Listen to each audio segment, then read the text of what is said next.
لیکن یہاں جب ایسے حکم مانے جاتے ہیں تب مسئلہ ہوتا ہے. ٹھیک ہے.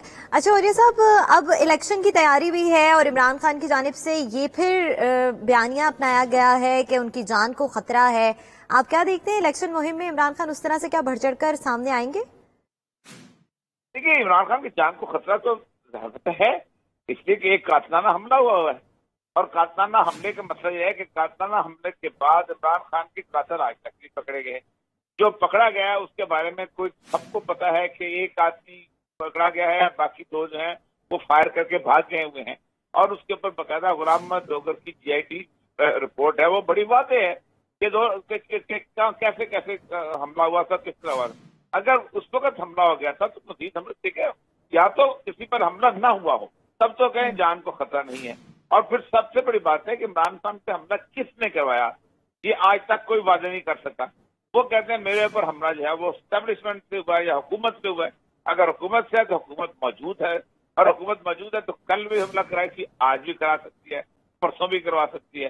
مقصد اس کا پورا نہیں ہوا کیونکہ مقصد عمران خان کو قتل کرنا تھا.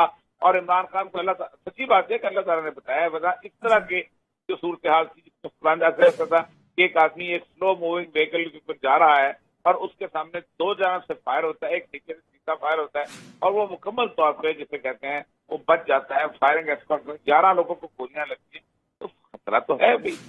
جی ٹھیک ہے. اچھا اوریہ صاحب، اب جیسے کہ 30 اپریل کی ڈیٹ جو ہے وہ فکس ہو چکی ہے پنجاب میں الیکشن کو لے کر، آپ کیا سمجھتے ہیں پنجاب میں PTI کی اور خان صاحب کی پاپولیرٹی کا گراف کیا ہے؟ نقصان کس کو ہونے والا ہے، کتنا ہونے والا ہے؟ اور وزارت اعلیٰ کا جو تاج ہے اس کے اوپر پھر PTI میں کچھ دھڑے بندیاں ہوں گی؟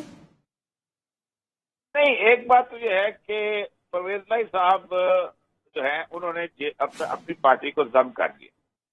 اب پرویز بھائی صاحب نے اگر اپنی پارٹی کو PTI میں ضم کیا ہے تو اب وہ ایک ووٹ کے مدار ہیں، ان کا اپنا ووٹ.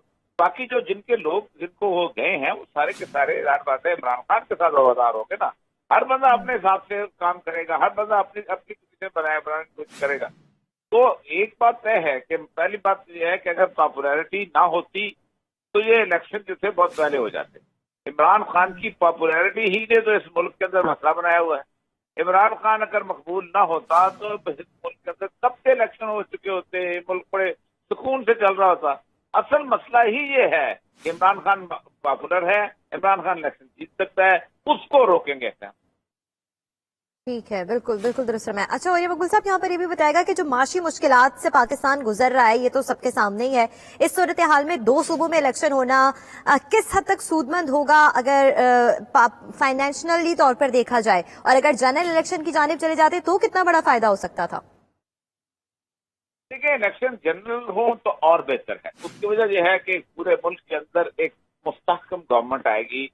ہوتا یہ ہے کہ جب بھی کبھی کرائسس آتا ہے تو آپ ہمیشہ کہتے ہیں کہ ایسے بندے کی ہاتھ میں کمان ہونی چاہیے جس پر لوگوں کا اعتماد ہو، جس کے بارے میں لوگ کہیں کہ یار یہ بندہ کچھ کر لے گا، چلو 4 دن اس کے نام پہ فاقہ کاٹ دیتے ہیں، 4 دن کے نام کو برداشت کر لیتے ہیں، یہ کچھ کرنے کی صلاحیت میں ہے.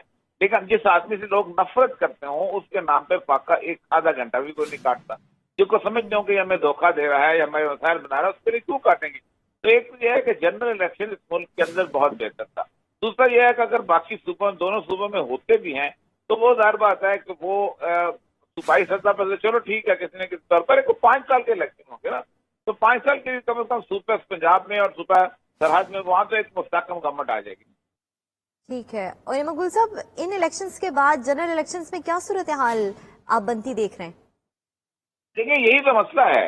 اسی بات سے تو وہ ڈر رہے ہیں کہ اگر پنجاب میں ایک PTI کی گورنمنٹ آ جاتی ہے اور PTI کی گورنمنٹ جو ہے اس کا ایک وزیر اعلیٰ بھی موجود ہوتا ہے اور صوبہ سرحد میں بھی موجود ہوتا ہے، وہ ایک تو موجود ہوگا جنرل الیکشن کے وقت، ٹھیک، کیونکہ یہاں تو صوبائی کے الیکشن نہیں ہوں گے. دوسری بات ہے کہ 2 صوبائی کے حلقوں کے اوپر ایک قومی کا حلقہ ہوتا ہے. ان دونوں سے ملا کے ایک باقاعدہ وہ بنایا جاتا ہے تاکہ ایک قومی اسمبلی کی سیٹ کے اندر اپنے ووٹ اکٹھے کیے جائیں.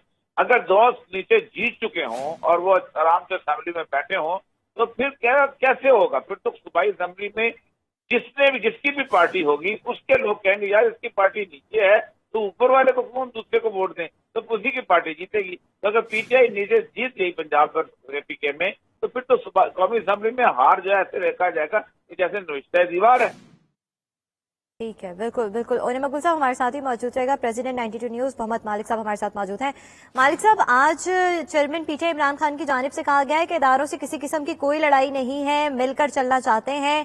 اس تمام تر بیانیے کو آپ کس طرح سے دیکھتے ہیں؟ اور ایک بار پھر یہ بھی کہا گیا ہے کہ میری جان کو خطرہ ہے. دیکھیں، یہ خان صاحب کا سٹانس کافی عرصے سے یہی ہے. صرف بات یہ ہے کہ ادارے کیسے دیکھتے ہیں. آج تو جو ان کی غیر رسمی گفتگو کوٹ ہو رہی ہے، اگر وہ ویسے ہی اور ان کے جملے بولے ہیں تو بڑے انٹرسٹنگ ہیں. ایک جملہ جو میں دیکھ رہا تھا کہ انہوں نے کہا کہ شاید آرمی چیف مجھے اپنا دشمن سمجھتے ہیں، لیکن میرا اسٹیبلشمنٹ سے کوئی جھگڑا نہیں، میں بات چیت کے لیے تیار ہوں، لیکن اگر کوئی یہ سمجھتا ہے کہ میں گھٹنے لگاؤں گا تو وہ نہیں ہوگا. اب یہ مکسڈ میسیجنگ ہے. ایٹ دا سیم ٹائم وہ پھر انہوں نے جو باجوہ صاحب پہ ساری بات ڈالی ہے. خان صاحب یہ چاہتے ہیں کہ انسٹیٹیوشن ان کا کانفلکٹ باجوہ کی حد تک محدود کر دے اور ان کے ساتھ ایک نیا کیا کہتے ہیں عمرانی معاہدہ کرے اور ایک نئی ریلیشن شپ بنائے. لیکن انفارچونیٹلی اتنا سمپل ہے نہیں، کیونکہ جو آرمی چیف نئے ہیں یہ وہی ہیں جن کو انہوں نے S D G I S I seek کیا. یہ کہتے ہیں کہ میں نے ان کو ریموو کروایا تھا 2-3 پالیسی ڈفرینسز سے، کہ انہوں نے غیر رسمی گفتگو میں بتایا تھا کہ انہوں نے گورنمنٹ کی پالیسی کا اختلاف کیا تھا ٹرکی میں، چائنا میں اور ایران میں. دوسری سائڈ کا ورژن یہ ہے کہ وہ اس لیے ہٹائے گئے تھے کہ انہوں نے ڈوسیئر دیا تھا خان صاحب کو جس میں فراگوگی وغیرہ کی چیزیں تھیں. اب یہ دو بیانیے ہیں. پھر پرانے آدمی چیف کا یہ بھی کہنا ہے کہ اس میں کچھ ذاتی چیزیں اس طرح انوالو ہو گئی کہ جب ان کو کہا گیا، ریکویسٹ کی گئی پرائم منسٹر کو کہ آپ ان کو ایک الوداعی چائے وغیرہ دیں، تو ایز پرائم منسٹر انہوں نے ریفیوز کر دیا. تو یہ ایسے معاملات میں یا پرسنل ڈیلنگ میں چھوٹی چھوٹی باتیں بہت زیادہ ڈفرینسز رکھتے تھیں. آج میں تو دیکھتا ہوں خان صاحب کو ایسے کہ خان صاحب نے ایک نئی پیس آفر تو دیا ہے، پیس آفر تو دیا ہے کہ بات چیت ہو سکتی ہے، مجھے کوئی پرابلم نہیں ہے.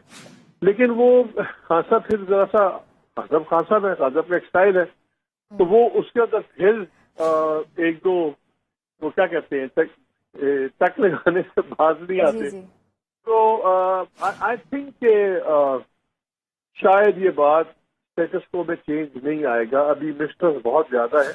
اور ایک بڑی انٹرسٹنگ بات ان سے منسوخ کی جا رہی ہے کہ جو انہوں نے کہا ہے کہ سعودی کراؤن پرنس میرے ساتھ رابطے میں ہے، کیونکہ یہ بڑا ہی امپورٹنٹ ایک نئی بات انہوں نے کی ہے. کیونکہ جب یہ گورنمنٹ چینج بھی ہوئی تو یہ بتایا جاتا تھا سب کو کہ جی انٹرنیشنلی سارے لوگ خلاف ہو گئے تھے، کوئی پاکستان سے بات نہیں کر رہا تھا، کراؤن پرنس بھی ناراض ہو گئے اور یو اے ای والے بھی بات نہیں کر رہے، فلانا بھی کر رہا. انہوں نے آج جو بڑا کیٹیگورکلی کہا ہے کہ کراؤن پرنس ان کے رابطے میں ہیں.